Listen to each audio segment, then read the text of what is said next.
Bien, compañeros, bienvenidos todos. Buenas noches a esta quinta sesión de este diplomado en investigación educativa.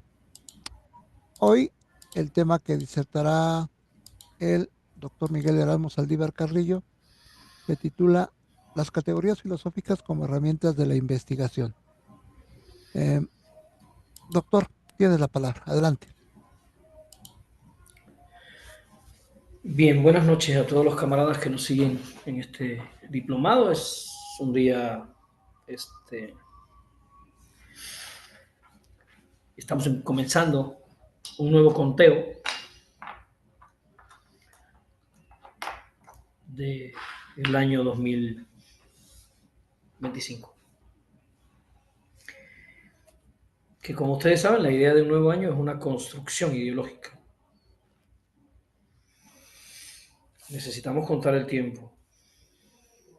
Nosotros teníamos un calendario, pero ese calendario fue aniquilado en el proceso de la hegemonización de la conquista y nos impusieron un calendario exógeno.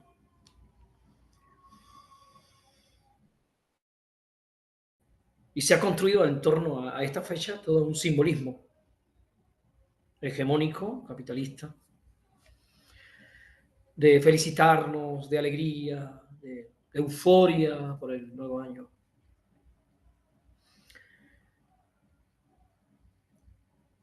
No deja de tener algún sentido porque dentro de este sistema capitalista neoliberal llegar a un nuevo año casi que es una odisea, ¿no? Son millones los seres humanos que quedan en el camino sin llegar al... Miles murieron en Palestina sin conocer el 1 de enero del 2025. Dentro de ellos, niños, desgraciadamente.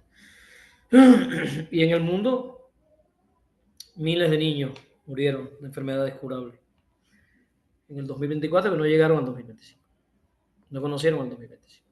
Sin embargo, el sistema nos propone toda esta compartencia de alegría y felicidad, que no es más que un modo de obnubilar la mente del hombre mediocre, ¿no? El hombre que es capaz de sentir que su alegría está por encima de la existencia de los demás. Porque en este día 4 de enero, estar feliz en el plano individual por los éxitos personales que yo pude tener, o mi familia, o las cosas que pude acumular, independientemente de las desgracias que padece la humanidad, es un indicador de enajenación, de alienación. Porque es que una de las cosas que hemos aprendido es a ser feliz independientemente de cómo esté el otro. O sea, hemos aprendido a disfrutar nuestras mezquinas prioridades independientemente de cómo esté el otro, de cómo vive el otro, de cómo subsista el otro. Y por eso es importante este tema que estamos desarrollando, las categorías. Las categorías son precisamente construcciones racionales del ser humano para entender el mundo, para explicar el mundo, para comprender la realidad. Y pueden poner como primera nota fundamental, no podemos entender el mundo sino a través de pensamientos. Nos acercamos al mundo a través de nuestra actividad mental, nuestros pensamientos. La actividad cognitiva humana nos permite conocer el mundo.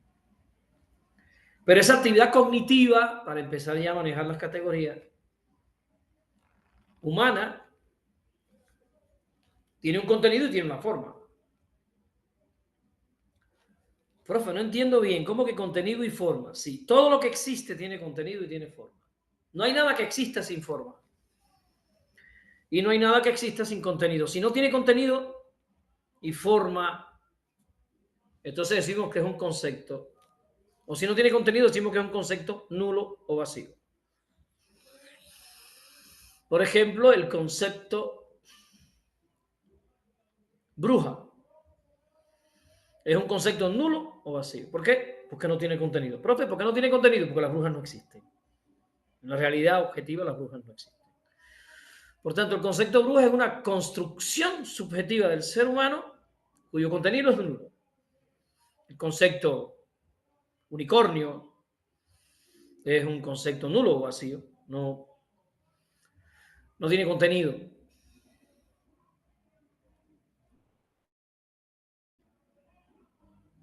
No tiene contenido porque no existe, no se puede ubicar un individuo que pertenezca a ese concepto de unicornio. Y es evidente que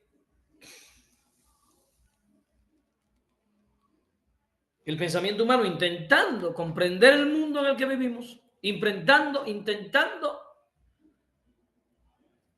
construir la verdad histórica, avanza hacia la búsqueda de un contenido cada vez más objetivo. Y ahí aparecen las categorías lo objetivo y lo subjetivo. Fíjense qué interesante.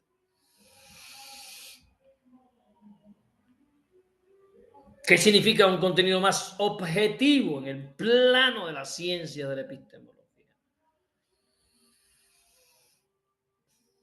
Por objetividad entenderemos aquel contenido del conocimiento humano que logra tener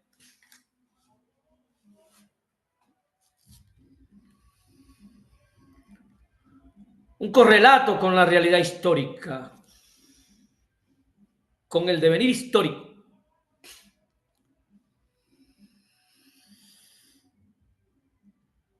Por eso nos convertimos en hombres racionales. Racional significa que buscamos la razón de las cosas. Y buscar la razón de las cosas es buscar aquel contenido objetivo que sostiene lo que yo estoy diciendo.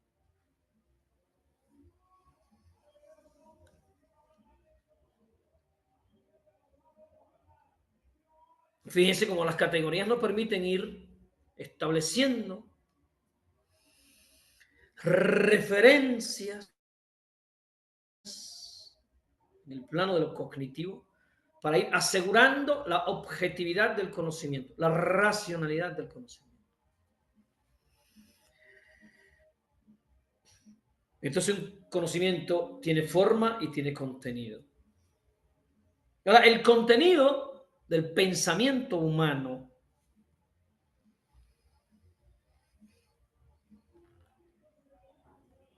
puede ser objetivo y puede ser subjetivo.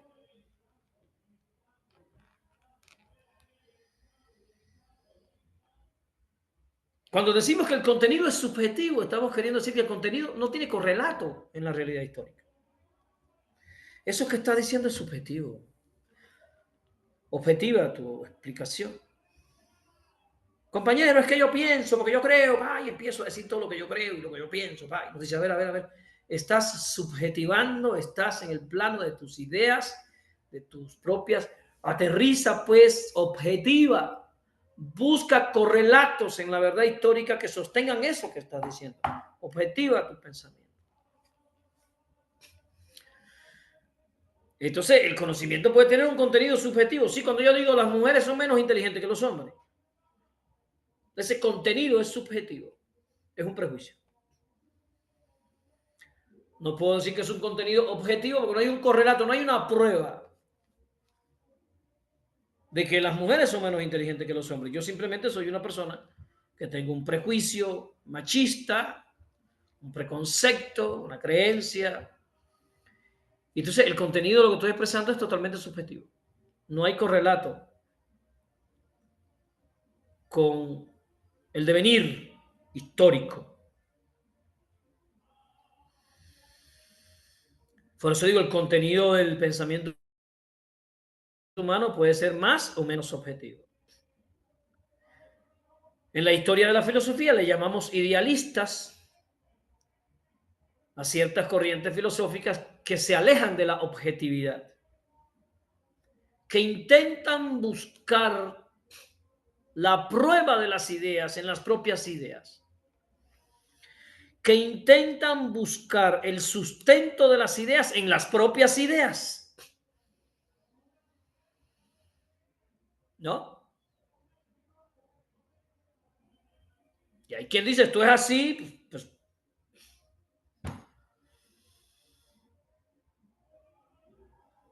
pues porque sí.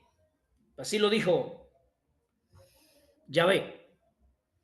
Entonces se busca sostener las ideas en ideas, y decimos que es una postura, digamos, idealista. Usamos el término idealista para referirnos a personas cuyos pensamientos se alejan de la realidad histórica, del devenir histórico de las cosas. Del devenir histórico de las cosas. Cuando a mí alguien me dice que la verdad no existe, yo digo, es un idealista. Está en su propio pensamiento, en sus ideas. Dice que la realidad no existe y está hablando por teléfono. Que la verdad no existe. Está usando un teléfono y el teléfono funciona según las leyes de Maxwell. No sabe nada de leyes de Maxwell. No sabe nada de electrostática. No sabe nada de campos electromagnéticos. No sabe nada de nada. Pero él dice que la verdad no existe. Y está usando un resultado de un conocimiento que se ha obtenido con el devenir histórico de la humanidad. Esto es un idealista. Asevera cualquier cosa que se le ocurra y no busca sustento ninguno. Su pensamiento no es objetivo. Entonces el pensamiento humano busca la objetividad. Ay, profe, ¿y por qué busca la objetividad? Mira, el pensamiento humano busca la objetividad porque es una necesidad histórica, ¿sí? Porque nadie se pone a hacer el pan según se le ocurra. La gente se pone a hacer pan según el método de cómo hacer pan. Y el método es objetivo. ¿Y por qué es objetivo? Porque si Nubia hace pan con ese método y lo hago yo, obtenemos un buen pan los dos. Porque hay un método y ese método implica un resultado objetivo, un conocimiento histórico. ¿Está probado por quién? Por la praxis.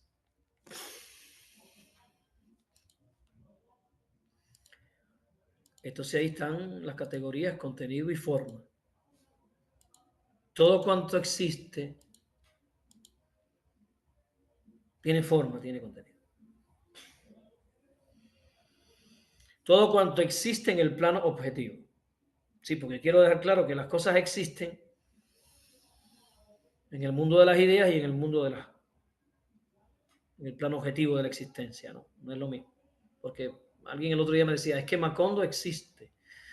Digo, sí, Macondo existe en el mundo de las ideas, en la novela de García Márquez.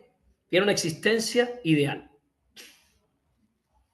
Y ahí aparece lo ideal y lo material.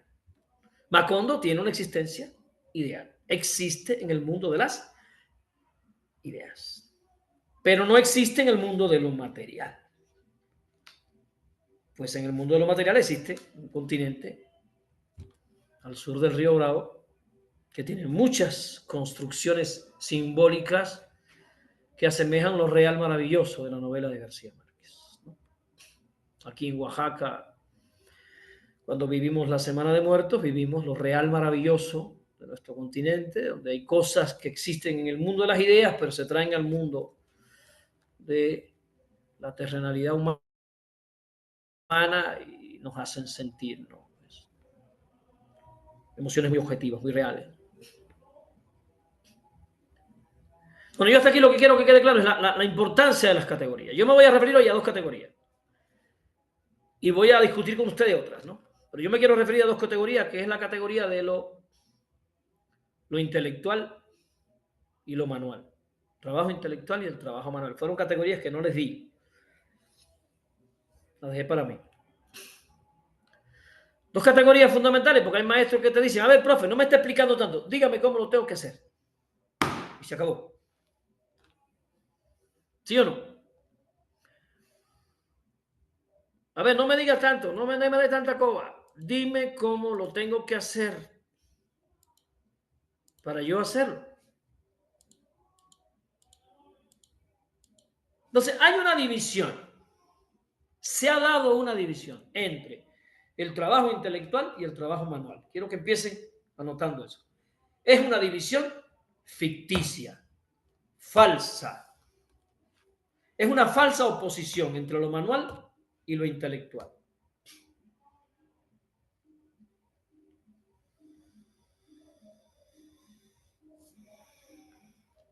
Cuando hablamos de la relación entre intelectuales y trabajadores, generalmente acostumbramos a usar la imagen esópica común que compara las clases sociales con el cuerpo humano. Estoy usando el término imagen esópica, refiriéndome a los cuentos de Esopo. ¿Se acuerdan, verdad? Las fábulas de Esopo. Se supone, al comparar esto con el cuerpo humano, se supone que los trabajadores y los obreros son las manos y que los burgueses y los técnicos son el cerebro, son la inteligencia. Esa es la idea básica que hay detrás de todo esto. Es una idea básica formidablemente importante para el sistema de dominación y formidablemente nociva para la emancipación de la clase oprimida. Porque detrás de esa idea está el argumento falaz, falso e inventado de que los obreros no piensan, los trabajadores no piensan, los trabajadores no conocen. E identificamos al trabajador con el bruto, el cavernícola, el animal, el sin cultura, el bárbaro, el obtuso, el que no lee, el que no comprende nada. E identificamos a la clase opresora con la alta cultura, con la refinada cultura, con el teatro clásico, con la música clásica, con las artes, con el pensamiento matemático, filosófico y científico. Eso es fundamental para la clase opresora, porque si el obrero no produce ideas, si el obrero no piensa, si el obrero no comprende, entonces el mundo está organizado justamente así. Y es correcto que haya opresores y oprimidos, porque si el oprimido no piensa, no puedes tú poner un obrero presidente. ¿A dónde nos va a llevar? Y en algún modo en México se escuchó cuando se dijo, y este presidente, este va a ser presidente, porque el otro presidente venía de Harvard con su maestría, no sé dónde, y este que llegó ahora hablando despacio, que no habla inglés, no habla francés, ¿a dónde vamos a ir con este bruto? Esa es una idea que históricamente ha sido desarrollada y que los maestros y los humildes campesinos la defendemos a capa y espada. Cuando un maestro dice a mí no me explique tanto, dígame cómo hay que hacerlo, está posicionándose a favor de esa idea y la defiende a muerte contra el intelectual o el otro que quiere explicarle el fundamento de las cosas. No, a mí no me estés dando fundamentos de nada, dime cómo lo hago y se acabó. Estoy apurado. Entonces ves cómo el oprimido que ha subsumido esa idea y la tiene muy incrustada, defiende el papel fundamental de la praxis por encima de la teoría. No, a mí no me explique ni madre, dime cómo tengo que hacer. Y es claro, por supuesto, que una cosa es hacer el pan y otra cosa muy diferente es conocer cuáles son los elementos químicos que componen ese pan y qué efecto tienen en el proceso de acidificación del cuerpo. Cosa que tal vez el padre no sabe, a él le enseñó a hacer pan su papá. Y tal vez él tampoco lee y tampoco estudia y mucho menos se lea Marx porque él es panadero y Marx no le resuelve ningún problema real y práctico. Esto que estoy explicando es resultado de un sistema de dominación capitalista que nos ha arrebatado el derecho a pensar. Y por supuesto nos referimos metafóricamente a la relación entre la clase trabajadora y la inteligencia como si fuera la relación entre las manos y el cerebro. Y pueden poner ahí que esos maestros que exigen que se les diga cómo se hacen las cosas y que no se les explique, esos maestros están suponiendo que ellos son las manos y que además no tienen cerebro.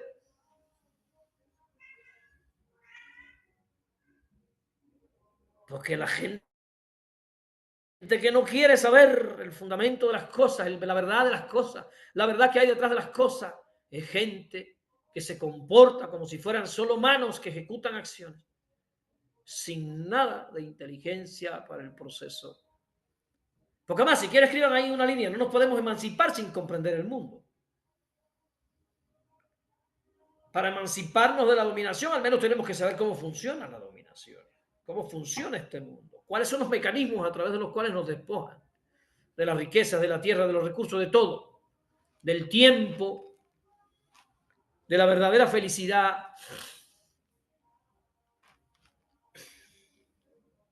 Y hay por ahí un eslogan que repite el capitalismo neoliberal constantemente.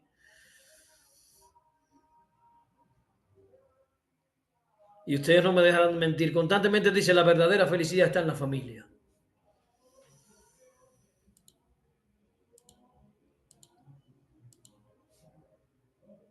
La verdadera dicha está en la familia. La familia es el último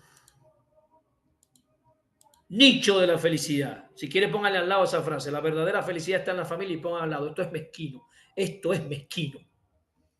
Esa es la palabra que usaba García Lorca para referirse a esta felicidad individual, solo mía, de yo con mi familia, ¿no? A esta mezquina existencia de vivir mirándome el ombligo, sin entender el sufrimiento del otro. No, la verdadera felicidad humana no está en la familia. La verdadera felicidad humana pasa por la recuperación de la felicidad, de la alteridad. La felicidad está en defender al otro. Porque si usted está con su familia feliz en su casa, con sus bardas altas, para que la desgracia no entre, mientras están asesinando a los niños palestinos, usted no es feliz, usted está alienado. Usted se ha vuelto un animal. Bueno, peor, porque los animales tienen una tendencia natural a proteger la especie.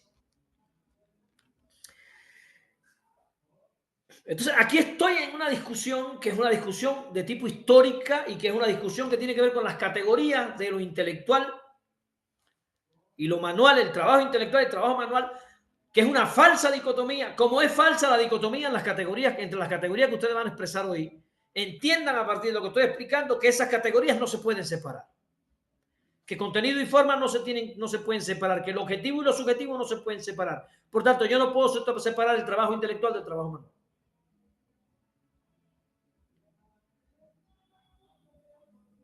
No puedo creer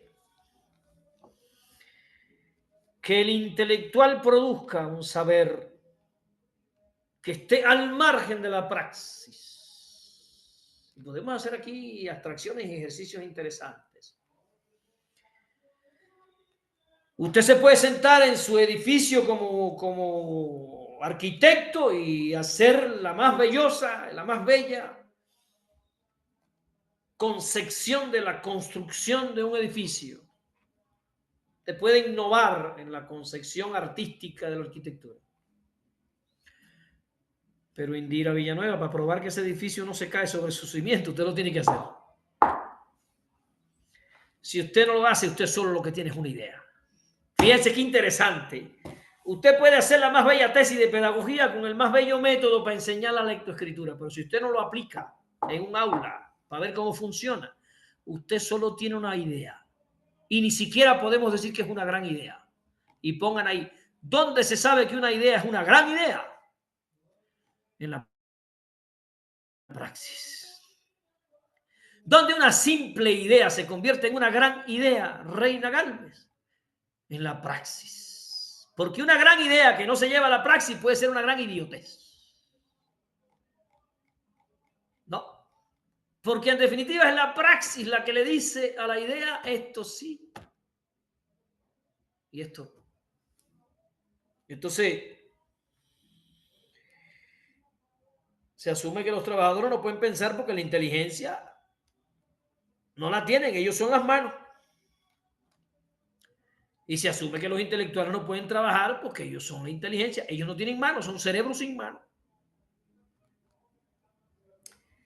Interesante concepción. El modelo educativo cubano. En el primer año, en el segundo, existe una asignatura que se llama agricultura. En todas las carreras. Se dice, pero ¿cómo que agricultura? Sí.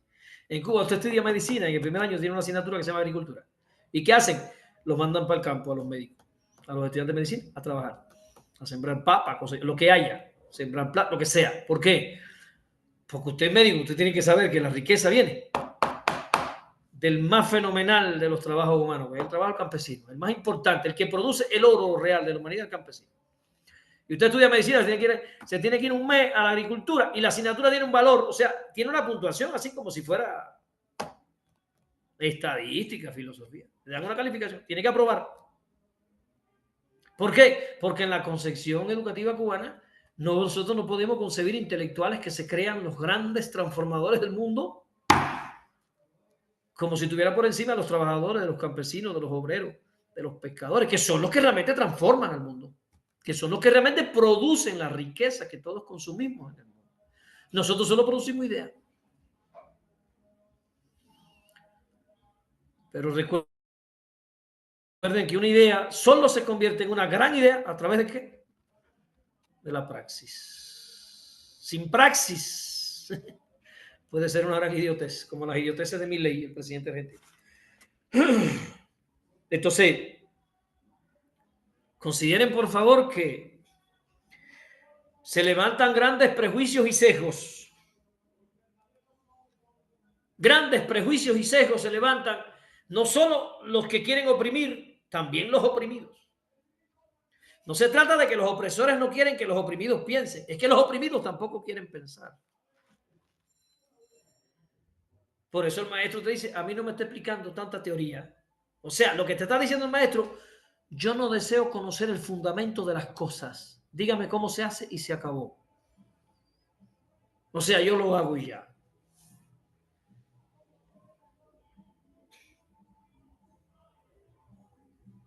Imagínense que ustedes vinieran a este diplomado para que yo les enseñe a investigar. Sería absurdo. Porque donde único se puede aprender a investigar, ¿dónde es? En la praxis. ¿Sí o no? ¿Y dónde se aprende a hacer pan? Haciendo pan. Pero necesitamos teoría. Por supuesto, claro que necesitamos teoría para hacer pan.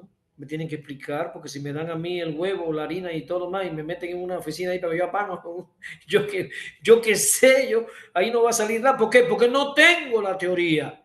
Entonces tienen que poner ahí, por necio que se crea un obrero. El obrero siempre tiene una teoría que alumbra su praxis. Lo que pasa es que él no tiene conciencia, tal vez, de la importancia del pensamiento que él ejecuta antes de actuar.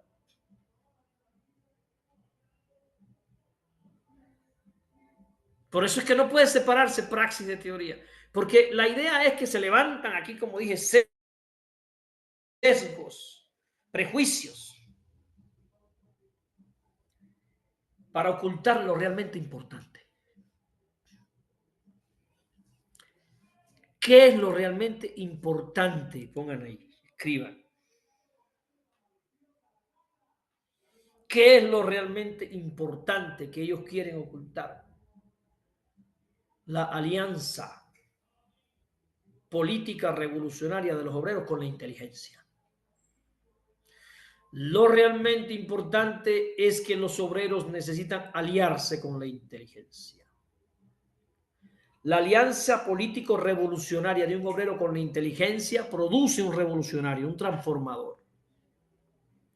Un obrero que no tiene alianza con la inteligencia no se convierte en un revolucionario, no es un transformador, no es un emancipador, es un obrero oprimido, obcecado, obstinado, alienado. Cuando el obrero establece una alianza política revolucionaria con la inteligencia,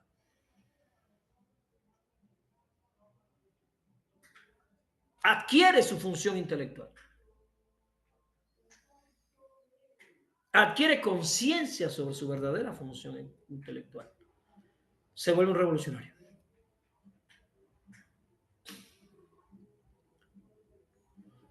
Así que ese maestro que te está diciendo que él es... Le puedes preguntar, ¿y qué estás estudiando? No, yo no estoy estudiando nada. Disculpa, tú no eres un revolucionario. No se puede concebir a un emancipador, a un revolucionario, sin que establezca una alianza permanente de su praxis con la inteligencia, con el estudio, con la reflexión, con el análisis, con la comprensión del mundo. Comprender el mundo. Entender lo que pasa. ¿Y por qué pasa de ese modo y no de otro?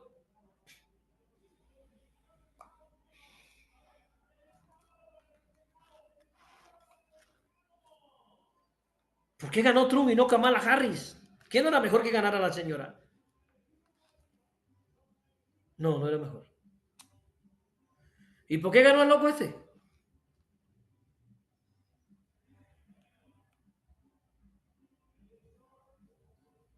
El neoliberalismo ya dio lo que iba a dar.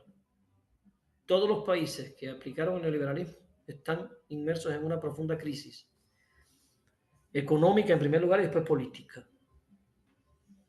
Trump es un anti-neoliberal, es un nacionalista, con una tendencia al nacionalismo este de Hitler.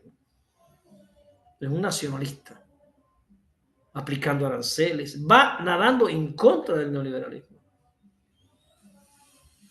Si hubiera ganado Kamala Harris, el neoliberalismo hubiera durado tal vez una década más. Hubiera tenido oxígeno para avanzar un poco más. Pero con la victoria de Trump, las cosas van a cambiar. Por supuesto, un país, Roma no puede ser, porque alguien me decía, y profe, y el nacionalismo no es bueno, porque el nacionalismo defiende a los intereses nacionales. Digo, no te confundas. Roma no puede ser como Cuba. Cuba no es nacionalista, es internacionalista. Por eso Cuba manda médicos aquí, manda más allá y está tratando de ver cómo ayudar a todo el que pueda. Porque la misión es salvar a la humanidad, no salvar a mi país. Porque este nacionalismo cae fácilmente en una postura fascista, nazista, falangista, ¿no? Como él, ¿no? Que dice que pues, se posesiona contra todos los migrantes, sin entender que la migración es resultado del propio desarrollo del capitalismo que él representa en primer lugar.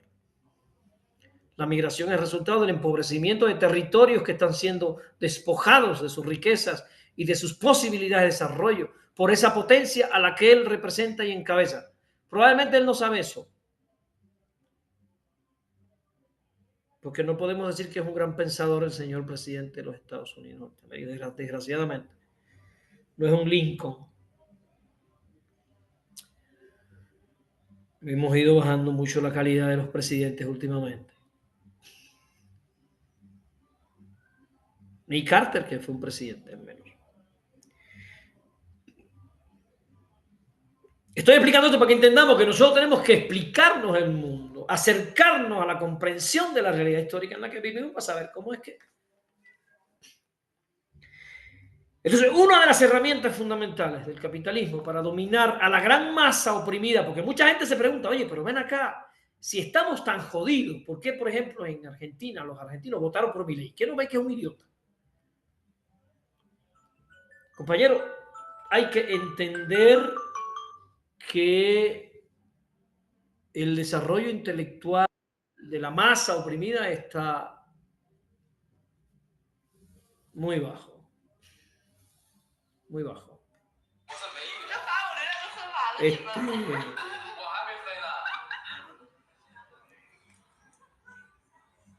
no solo porque el tiempo de trabajo no le permite a los obreros.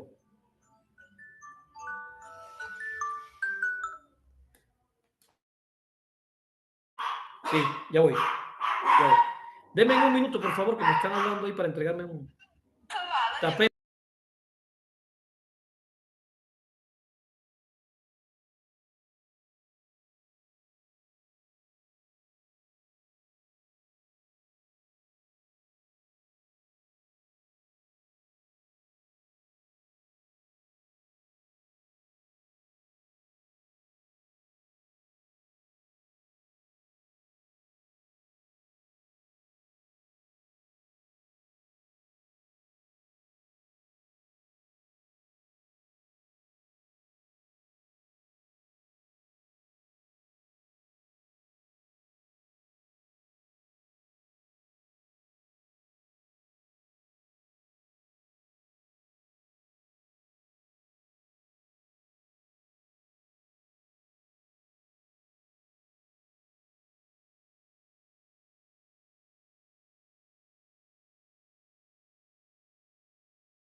Entonces estaba explicando que, fíjense, para que tengan ustedes ahí las ideas organizadas y claras.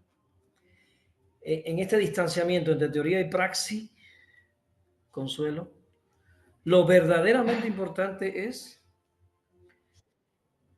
que no se logra la alianza político-revolucionaria entre los trabajadores y la inteligencia, porque se hace creer a los trabajadores que ellos no producen ideas.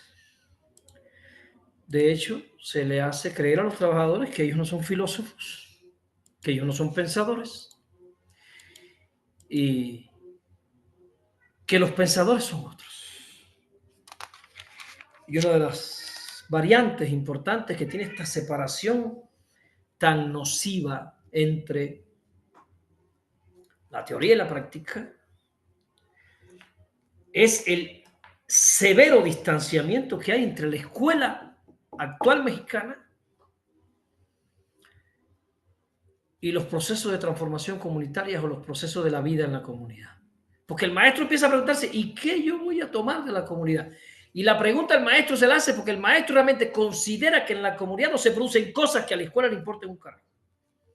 Y cuando se recupera algo de la comunidad es como un pegote que se va pegando ahí en la currícula ahí, porque no concebimos realmente el proceso de producción de sentido comunitario vinculado al proceso de escolarización. Hay un distanciamiento entre escuela y emancipación social. La escuela no participa del proceso de emancipación social. Y la emancipación social no usa a la escuela. Pueden hacer su estudio si quieren con Oaxaca 2006, la APU.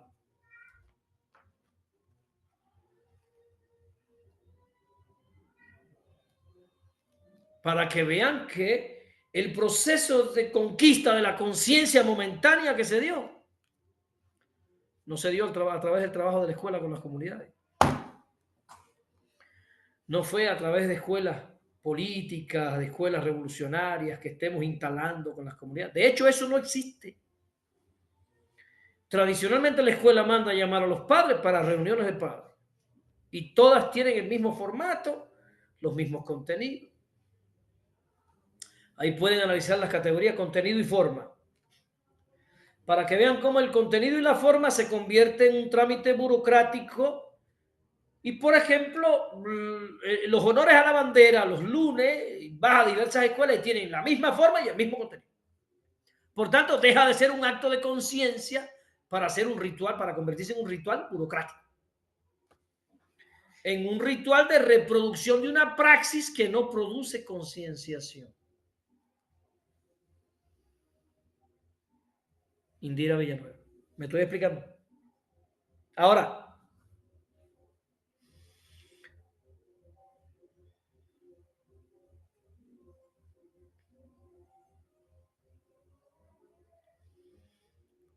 una alianza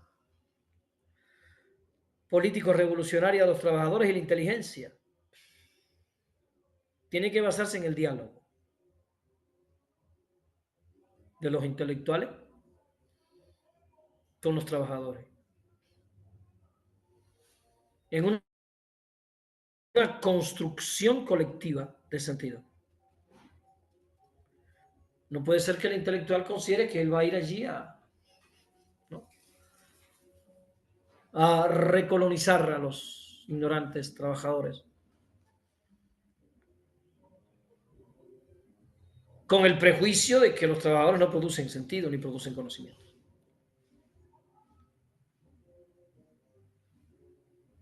Ni los trabajadores pueden considerar que el intelectual viene a liberarlos, con lo cual caemos en estas variantes de caudillismo, ¿no? Donde no nos damos cuenta que los procesos reales tienen que partir de la masa que va conquistando la conciencia a través del estudio y la praxis. Por eso en alguna conferencia yo dije, cuidado compañeros, que lo mejor que nos ha traído esta época histórica fue a AMLO y lo peor que nos ha traído esta época histórica es AMLO. ¿Por qué? Porque mucha gente piense o termine pensando que es AMLO y la cabeza de AMLO y la concepción de AMLO y la inteligencia de AMLO lo que produce la transformación. Y no el pueblo organizado, el pueblo trabajando, el pueblo conquistando la conciencia, el pueblo conquistando sus propios errores, equivocándose y avanzando.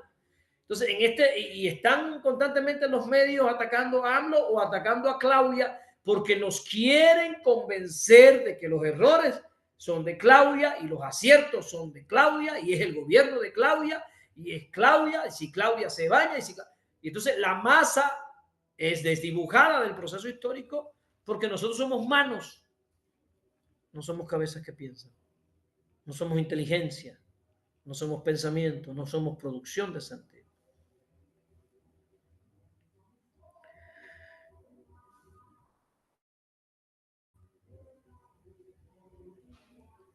Por eso alguna vez hoy escuché a alguien decir en unas conferencias de izquierda, yo entendí esto con los años, yo al principio no entendí, alguien dijo, pobre de los pueblos que necesitan héroes. Yo no entendía la idea, hasta que con los años y estudiando me di cuenta que nosotros necesitamos pueblos en el que el héroe sea el pueblo, el constructor de la idea emancipatoria sea la masa, conquistando la conciencia, conquistando la lectura, conquistando el análisis, conquistando el compromiso de la política revolucionaria de los trabajadores con la inteligencia. Y ahí pueden poner ahora abajo para que cierren lo que he explicado hasta ahora. ¿Qué es el peteo? El peteo es un proceso de compromiso de los trabajadores, de los maestros, con la inteligencia. El peteo es un momento fundamental en el que nosotros decidimos qué va a ser nuestra inteligencia, la que va a decidir los procesos de construcción de la conciencia histórica en la escuela y no la propuesta del Estado. Pero no vamos a poder hacer eso sin lectura, sin estudio, sin sistematización, sin análisis.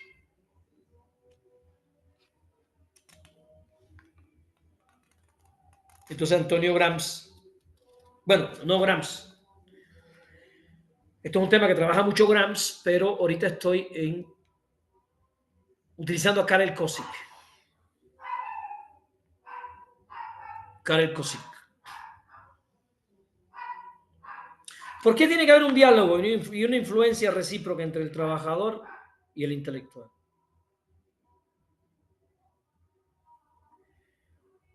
Porque el intelectual, como dije ahorita, esas ideas tienen que pasar por la praxis del trabajador, por la praxis emancipatoria para ver si funcionan o no.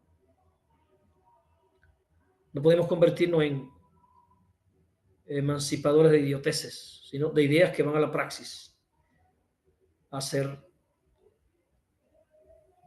validadas por la praxis histórica. Entonces, Karel Kosik dice, si tuviera que expresar en un concepto, en una categoría, la unidad esta, la confabulación entre la inteligencia y las manos, entre la actividad revolucionaria de los trabajadores y la inteligencia, y él propone, utilizaría el término revolucionarismo. No lo había leído nunca. Revolucionarismo. Unidad entre praxis y teoría. O, dice más adelante, a mí me gusta más, el encuentro y el diálogo político entre la inteligencia y la clase obrera revolucionaria debe producir sabiduría política.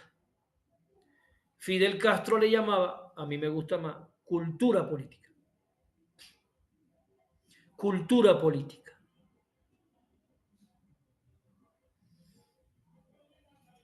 Cultura política, poder calibrar lo que está ocurriendo para ver cómo yo voy a actuar, cómo voy a yo a proceder.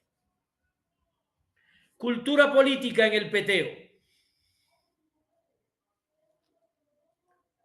Implica varias cosas. En primer lugar, entender que el peteo no es un proyecto de escolarización. Es un proyecto para la emancipación. Eso hay que tenerlo claro. Porque si asumimos el PTO como un proyecto de escolarización, vamos a terminar utilizando el aprendizaje significativo de Ausubel o el aprendizaje por descubrimiento de Brunner o cualquier otra cosa que se les ocurra, aprendizaje por proyecto, aprendizaje risoniano, lo que sea que llegue. Ah, qué bueno, mira, ya con esto. El PTO no es para que el alumno aprenda más, aunque necesitamos que aprenda más. Es para que el alumno adquiera cultura política.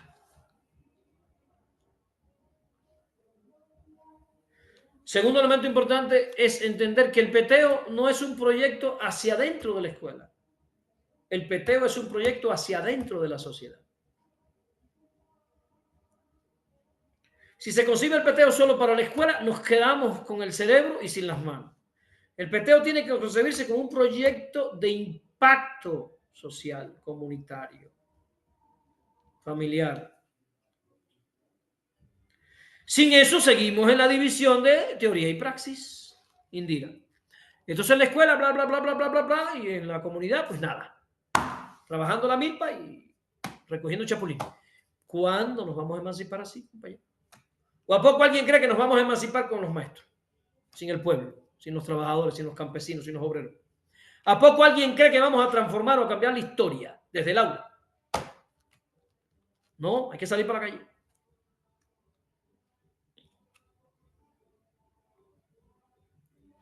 Y en tercer lugar, hay que entender que el PTO es un proyecto para planear el desarrollo, la construcción de la cultura política, de maestros, de padres y de alumnos. No estamos planeando la cultura política. Hay gente que está planeando comer tamales, hacer una danza, no sé qué cosa, y andamos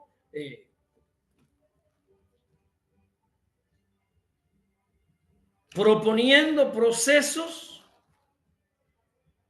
que supuestamente actualizan a las ciencias pedagógicas, supuestamente, pero las mantienen en el plano de la neutralidad. Y ese es el último elemento que les quiero dar. Me imagino que los anotaron los cuatro. Una de las principales funciones del PTO es abandonar la supuesta neutralidad de las ciencias pedagógicas o de las ciencias en general. El PTO es un proceso para tomar partido a favor del oprimido o a favor del opresor. El PTO es un proceso para tomar partido en la historia. Y no puedo tomar partido neutralmente. Eso me pone a mí en conflicto con la 22, la única no hay. Porque la 22 se asume apartidista. Y por tanto, si es apartidista, es priista. Así lo digo con conciencia lo que estoy diciendo. Cualquier organización que se considere sin partido político frente al capitalismo está a favor del capitalismo. Porque la neutralidad sirve al sistema. No hay de otra. Eso lo explicó Lenin, eso lo ha explicado todo el mundo. Eso todo el mundo lo ha explicado. No puedes estar tú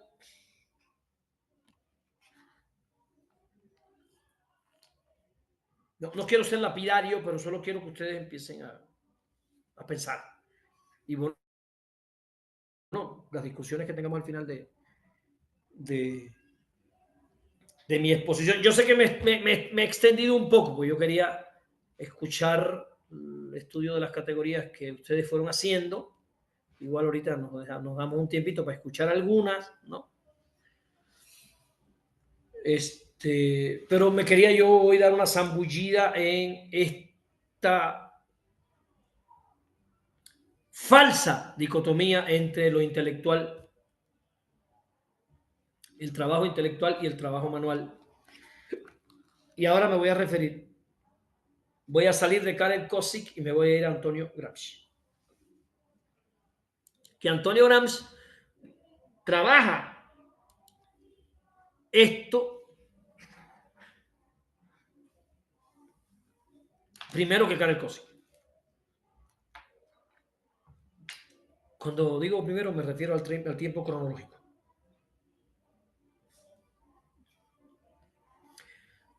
Pero me gustó el modo en que lo abordó Karel Kosik, por eso empecé con Karel Kosik. Antonio Gran nos dice, ustedes verán en qué lugar van ustedes. En la organización económica de la sociedad, o sea, en el desarrollo del capitalismo,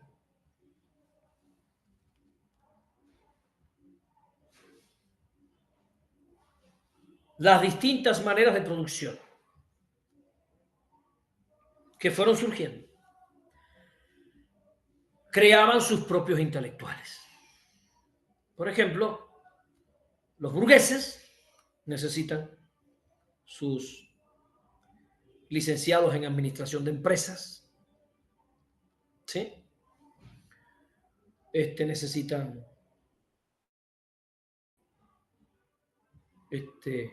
comunicación empresarial. Estos son intelectuales que son creados por los propios procesos de desarrollo productivo del capitalismo. Y a esos intelectuales Gramsci le llama intelectuales tradicionales. Gramsci, en Cuadernos de la Cárcel, desarrolla que los primeros intelectuales de la historia, así visto, o de los primeros, son los curas, que son intelectuales al servicio de una ideología y de una clase. No se enojen aquí los católicos, apostólicos y romanos, por favor, persígnense y vamos a racionalizar la discusión. Vamos a irnos al siglo XIV, XV, XVI, no. Y evidentemente Roma, cuando Roma, en el 300 después de Cristo, Constantino, convierte al catolicismo en la ideología fundamental de Roma, estaba estableciendo un criterio intelectual para el control de las grandes masas. Y a través de los concilios se fue construyendo esta Biblia que hoy leemos, parece que es una Biblia neutral que la escribió Diosito. Entonces eso son mentiras, eso lo escribió Roma. Roma decidió lo que íbamos a leer. Roma decidió los textos que íbamos a leer y revisó los textos que íbamos a leer y cualquier cosa que produjera emancipación la quitaron. Por eso la Biblia es un libro misógino, un libro donde constantemente te dicen que tu premio vendrá después de la muerte. Bueno, todo un proceso de dominación de tipo ideológica, porque es ideología. Entonces Gran nos dice, estos son intelectuales tradicionales y sirven al sistema. Dos maestros son intelectuales tradicionales. Ustedes, yo. Y si alguien tiene duda, busquen, hay unas palabras de Napoleón Bonaparte que más claro no pudo hacer Napoleón. En la época de Napoleón se le llamaba cuerpo, se usaba la palabra cuerpo para referirse al ejército. Y Napoleón dijo, textualmente creo que lo recuerdo, yo preciso un cuerpo de maestros para moldear el pensamiento de los franceses. Más claro no lo podía decir. Yo preciso un cuerpo de maestros para moldear el pensamiento de los franceses.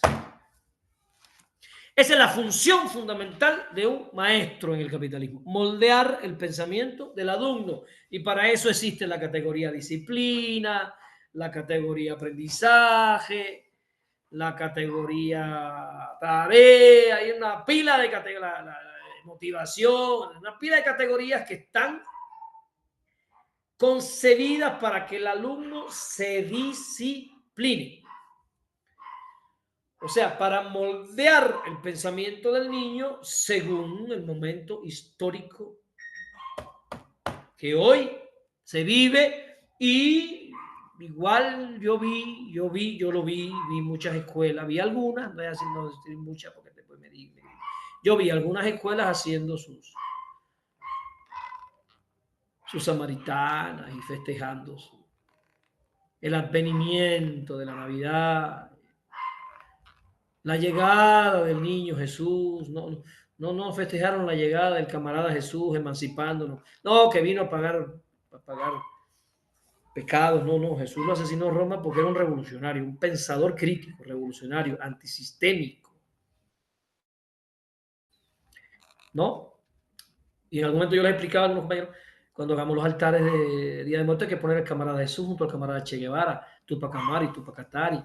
Ahí hay que poner a Villa, Morelos, Zapata, hay que poner a los intelectuales nuestros que produjeron grandes transformaciones políticas en el pensamiento emancipador nuestro, ¿no? Como parte de nuestros altares, porque nuestros altares son muy mezquinos, ¿eh? Son altares para mi abuela, para mi tía, para mi perro, pero no proyectamos la construcción ideológica hacia la transformación social. Se nos hace difícil ese proceso. Entonces, Gramsci nos dice, según se va dando la división del trabajo, que es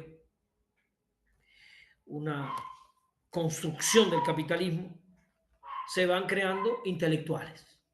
Y hoy tenemos ya, pues, licenciados en informática, y tenemos licenciado en comunicaciones, y tenemos licenciatura en neuropsicología, ¿no? Y toda esa división del trabajo va formando intelectuales alejados de los procesos emancipatorios, concentrados en funciones específicas que el sistema necesita para funcionar con cierta estabilidad. Frente a esta realidad, entonces, Antonio Gramsci dice que nosotros debemos construir nuestros intelectuales orgánicos. El término intelectual orgánico, Gramsci lo utiliza para referirse a ese intelectual que tiene cultura política. Ese intelectual que se vuelve un revolucionarismo, diría Karel Kosik.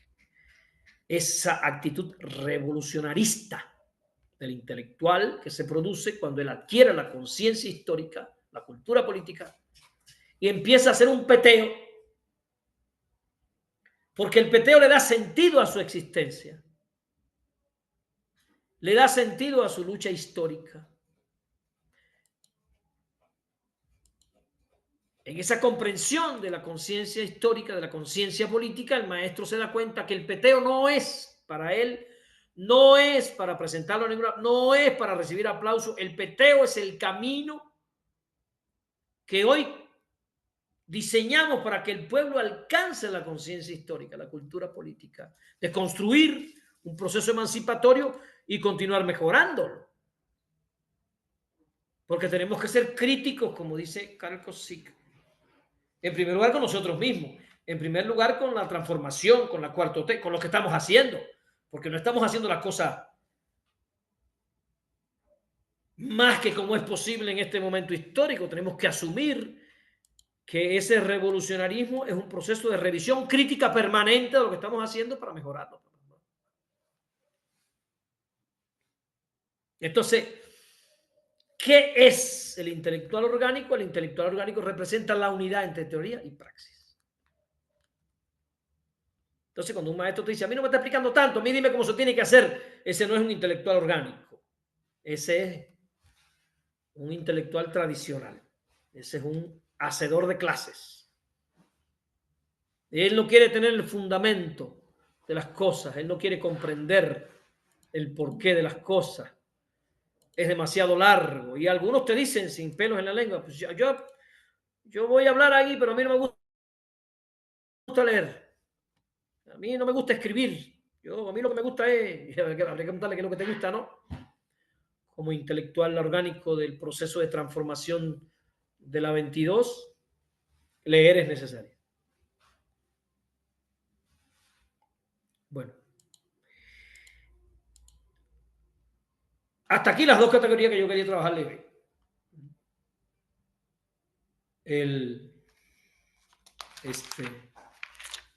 Los intelectuales y los trabajadores. El trabajo intelectual y el trabajo manual. Pensamiento y praxis, si quiere. Teoría y praxis, si quiere. Entenderlo filosóficamente mejor. categorías que trabaja hoy: teoría y praxis. ¿Quién va adelante? ¿Qué es primero? Exacto, Tapén, ninguno. Esto es dialéctico.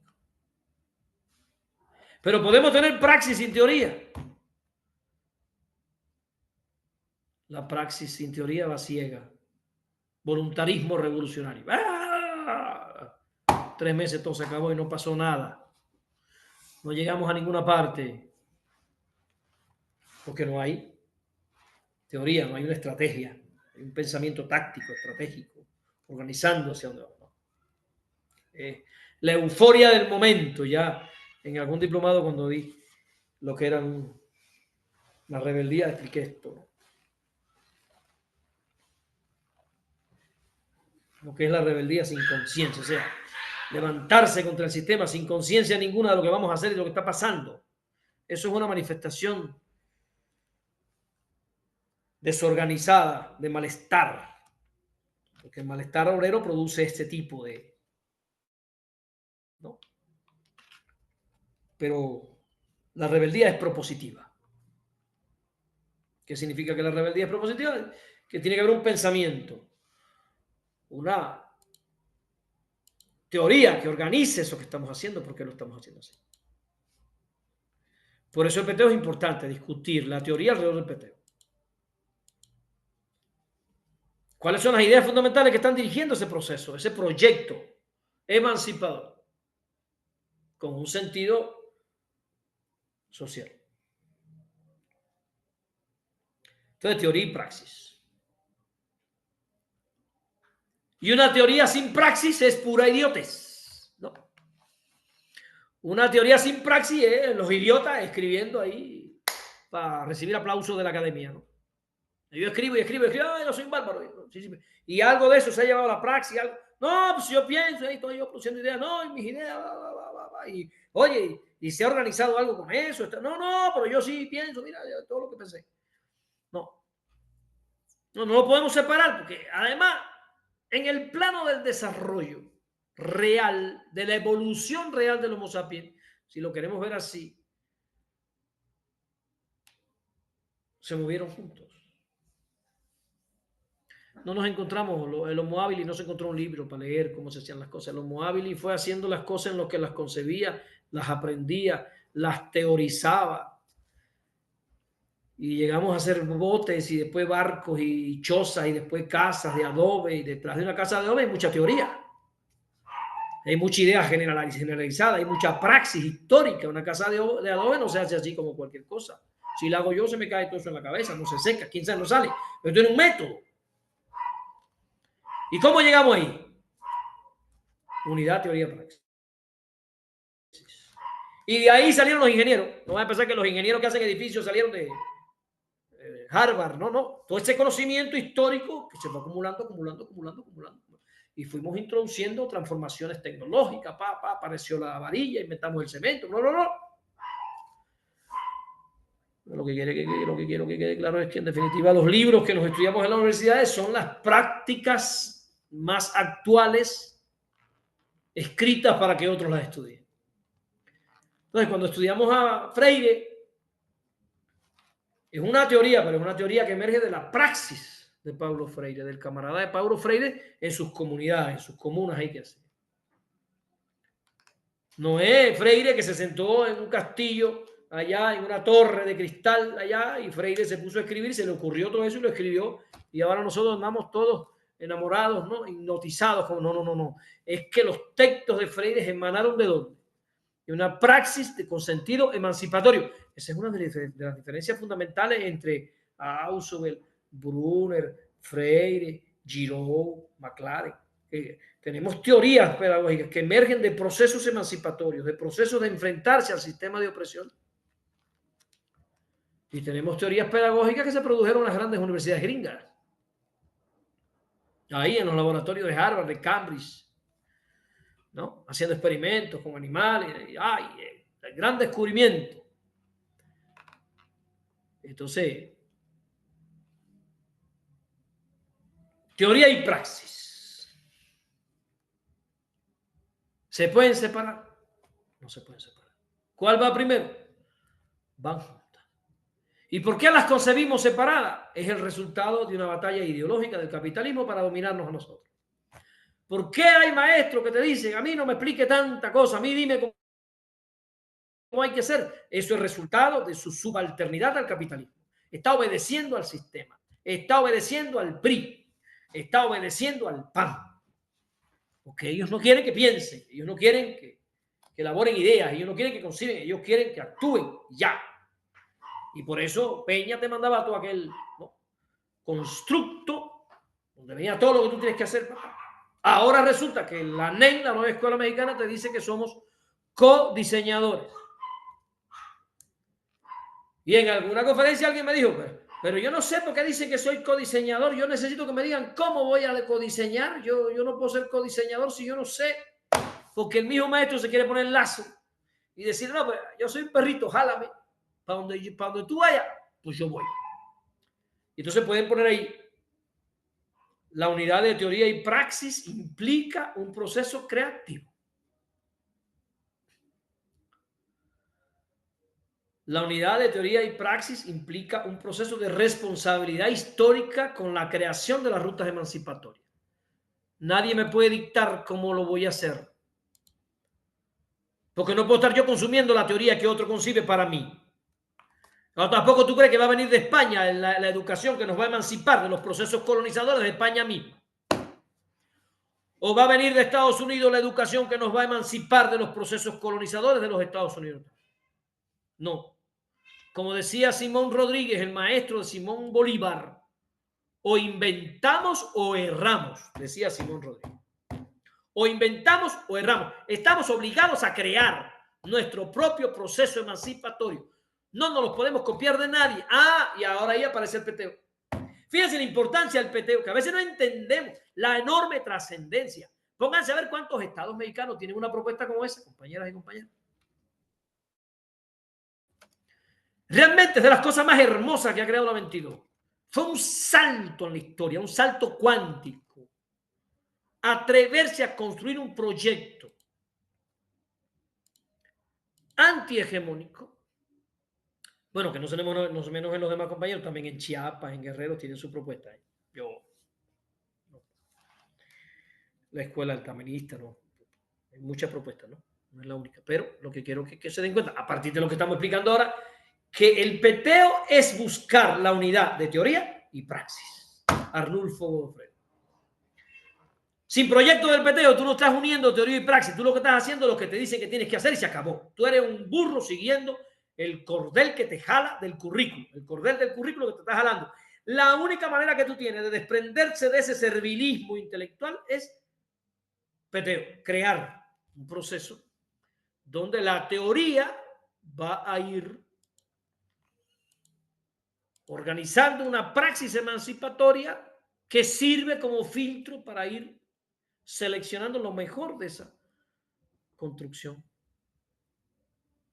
de tipo teórica.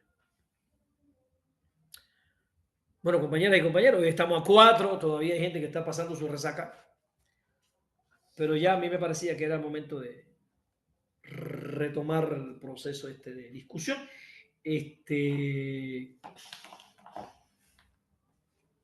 No los voy a felicitar por el año nuevo, porque a mí me parece absurdo eso, pero sí los voy a felicitar por estar aquí hoy, a esta hora, un sábado,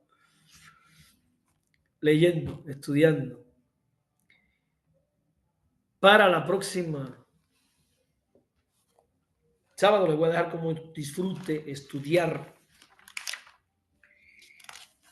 un texto de Karel Kosik que les voy a compartir.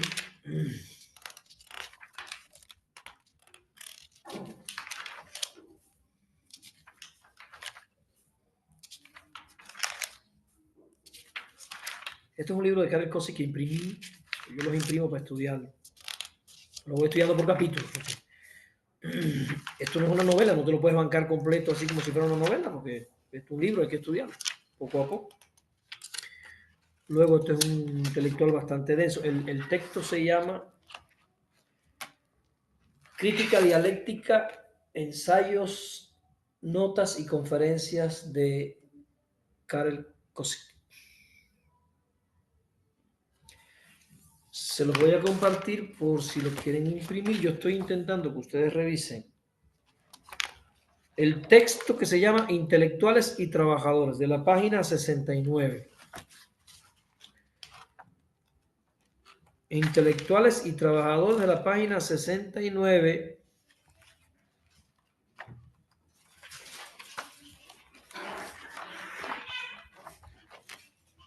Y van a ser dos compañeros, porque el texto este de Intelectuales y Trabajadores es una cuartilla y media nada más, no piensen que mucho. Pero una cuartilla y media muy bien escrito, muy bien condensado, que nos ayuda mucho.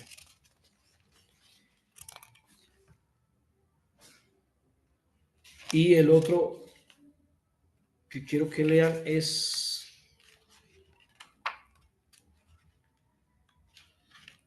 Razón y Conciencia, que viene en la página 15. Me hacen un esquema con las ideas fundamentales de esos dos trabajos. Razón y Conciencia, de la página 15.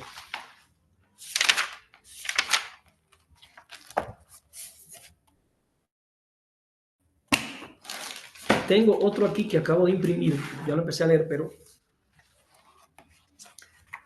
lo vamos a trabajar después.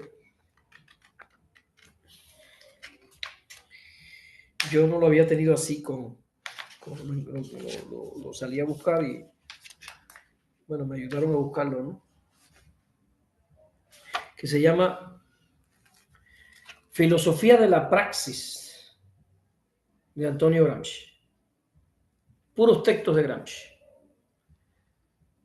Filosofía de la Praxis. Los dos los tengo para compartirlos, trabajarlos. Bueno, hasta aquí lo que yo quería hoy. Ahora sí, intervenciones, preguntas, camaradas, lo que se ofrezca. Adelante. No sé si les pareció bien.